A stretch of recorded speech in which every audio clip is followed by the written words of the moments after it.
Yo, salut à tous, bienvenue aujourd'hui pour une nouvelle vidéo découverte manga. Vous avez été plus de 3500 au précédent épisode à lâcher un like, merci énormément, ça me fait super plaisir de voir votre soutien. Alors comme vous l'avez vu en bas à gauche, il y aura une communication commerciale dans cette vidéo, mais je pense que ça fera pas rager tout simplement parce que ceux qui regardent les découvertes manga sont des gens matures et soutiennent à fond mon travail, et en plus ça vous sera utile puisque ça va vous permettre d'économiser de l'argent lors d'achat de manga et toute autre chose. On commence donc par les deux premiers tomes de Dystopiary sortis chez les éditions Pika. Alors c'est un shonen, on est dans un monde imaginaire donc du coup où dès votre naissance vous avez un rôle. Par exemple, je sais pas, vous êtes fermier, vous êtes pêcheur, enfin tout ce que vous voulez. Et alors eux tous les 4 ans ils ont pas la coupe du monde mais ils ont le roi démon qui renaît. Et à ce moment là on désigne des gens qui sont des exterminateurs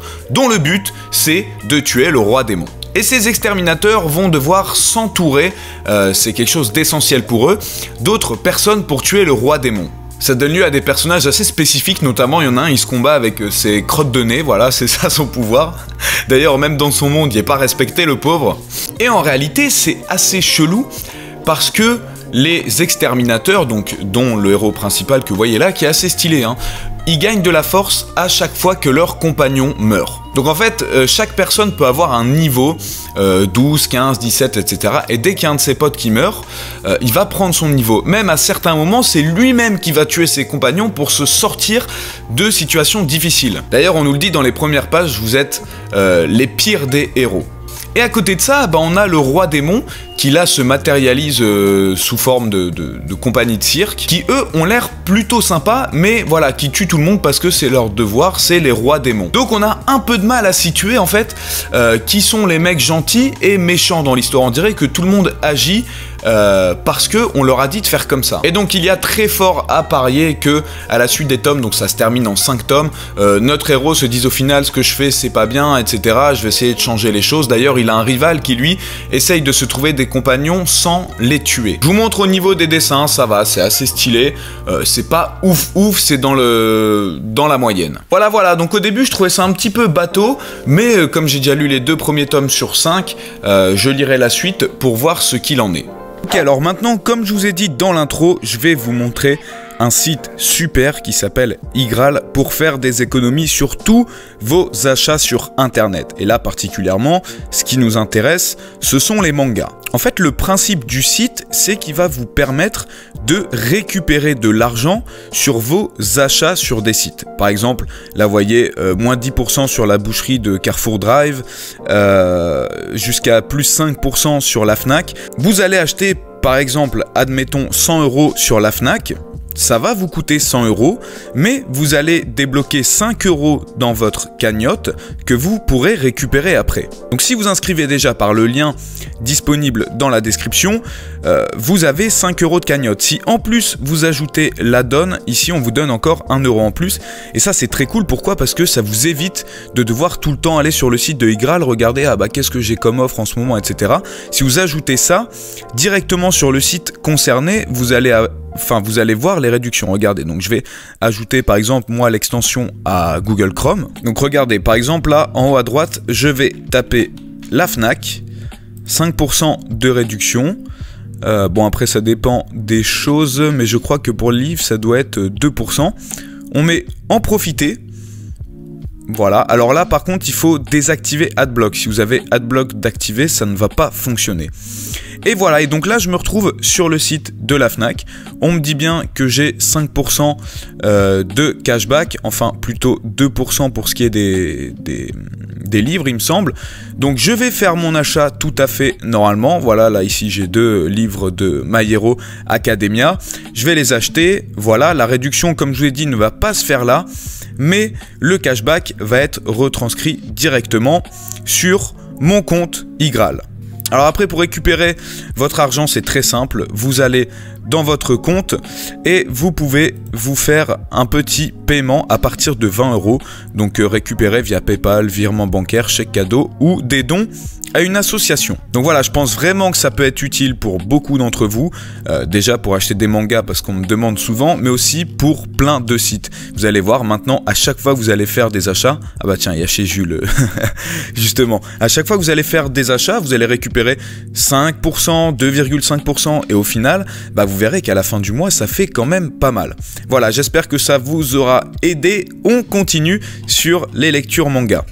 On enchaîne avec le tome 1 de Boruto. Alors on va pas revenir sur la fin de Naruto qui a fait énormément parler beaucoup de monde, bâclé ou pas, on s'en fiche, ça n'empêche rien au fait que Naruto ce soit une œuvre exceptionnelle qui a marqué et qui marquera dans son temps. Et beaucoup de gens avaient eu peur avec Boruto que justement cette suite dénature Naruto, même si bon, ça a déjà été dénaturé lui-même avec sa fin. Donc Naruto est devenu Hokage et là c'est surtout centré sur Boruto qui lui est un chieur comme Naruto lorsqu'il était enfant, sauf que Boruto n'a aucune raison. Ses parents sont vivants, il est pas orphelin, il a une sœur, enfin tout va bien pour lui, il a des amis. Juste voilà, ce qui l'embête c'est que son père Naruto n'est jamais là pour lui et sa sœur parce qu'il a trop de travail. Donc c'est un peu une petite tête brûlée et il va demander à Sasuke de l'entraîner pour qu'il devienne plus fort. D'ailleurs dans ce tome là, si je me souviens bien, ils vont passer l'examen des Chunin. Mais le truc que j'ai bien apprécié, c'est que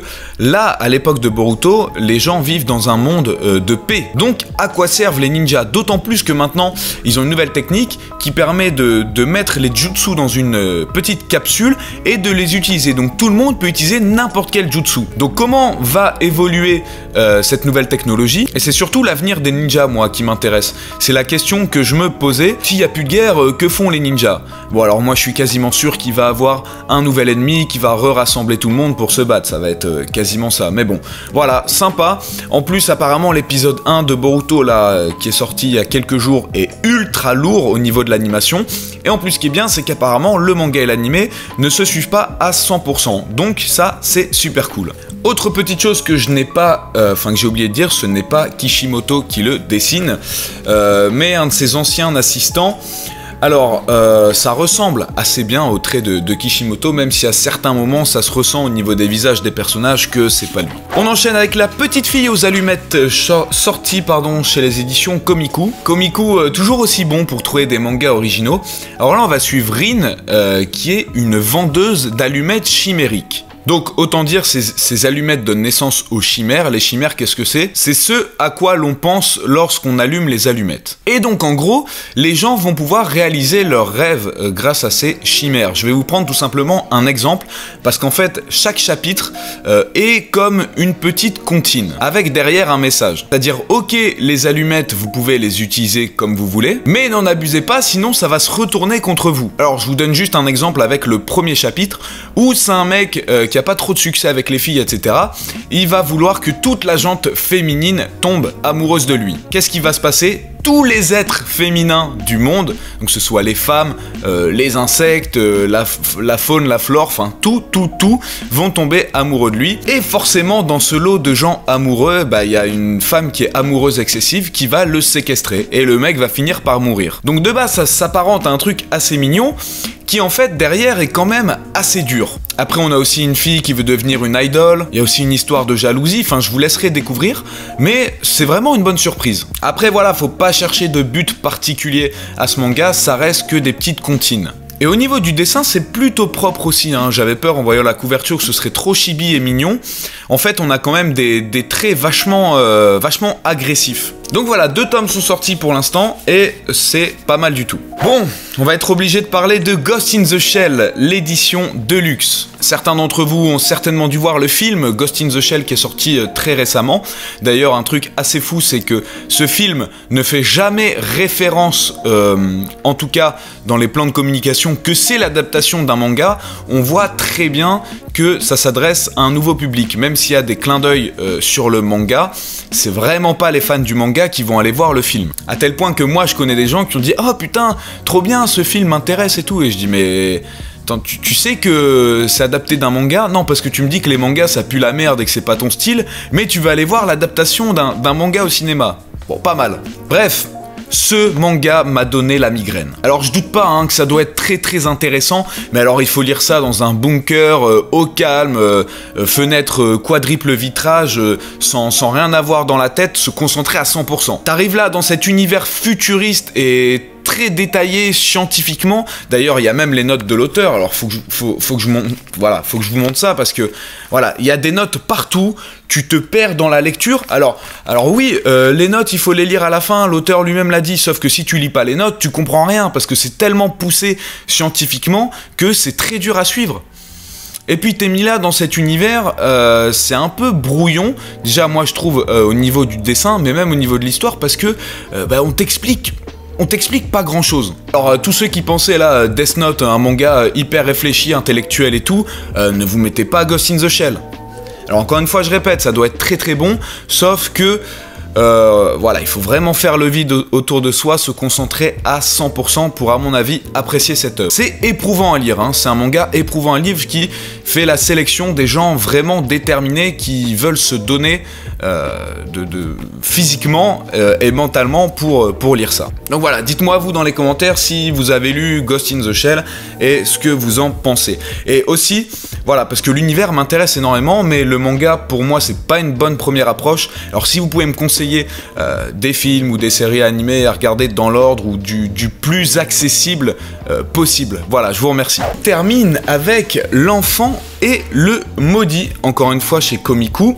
Manga très spécifique encore une fois, je dirais même poétique. Le récit prend place dans un monde qui oppose en réalité deux mondes, l'intérieur et l'extérieur. L'intérieur c'est celui des humains que nous connaissons, et l'extérieur c'est un monde où vivent des monstres qu'il ne faut pas toucher au risque de devenir soi-même un monstre et d'appartenir à l'extérieur. Et donc un monstre de l'extérieur, juste ici tout en noir, va accueillir une petite fille du monde intérieur tout en blanc. Donc là tu vois la dualité entre déjà la lumière et les ténèbres, et en plus la façon dont sont représentés les personnages sont totalement opposés. L'un est grand, un peu terrifiant, noir avec une tête de bouc, et l'autre, la petite, est toute mignonne, j'allais dire toute blanche, mais toute illuminée. Et bizarrement, ce qui est censé être un monstre, eh bien il va prendre soin de la petite fille et la protéger. Seul souci du coup, comme lui c'est un monstre, il se fait chasser par les humains. Et là encore c'est très intéressant parce que